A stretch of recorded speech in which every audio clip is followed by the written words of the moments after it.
মানুষ যখন কোনো বিপদে পড়ে কারো কাছে যায়, অনেকদিন যোগাযোগ করে নাই, হঠাৎ করে গেলে তখন যার কাছে যায় সে হালকা করে একটু বাঁকা হাসি দিয়ে হলো বুঝাই দিতে চাই, ঠেকাই পড়ছস তো, এখন তো বুঝছস, খেলার নাম বাবাজি, কত ধরনের কথা বলে।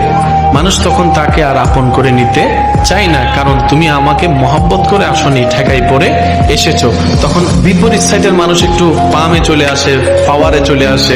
হ্যাঁ, নাই যতটুক তার চাইতে একটু বেশি ভাব দেখানোটা আমাদের অভ্যাস হয়ে গিয়েছে। পক্ষান্তরে কুল কায়নাত যিনি সৃষ্টি করেছেন সে আল্লাহর ব্যাপারটা একটু খেয়াল করে দেখেন। আসল মালিকের দিনের পর দিন হাইয়া আলাস সালাত ডাকে, সারা দিনই সত্য। হাইয়া আলাল ফালার কথা শোনার পরও মন ঘামে নাই, দিল গাবে নাই, আমাদের সত্য। আল্লাহু আকবার বলে আল্লাহর নাম নিয়ে দেখেছেন, তারপর আমাদের হৃদয় কাঁপেনে সত্য।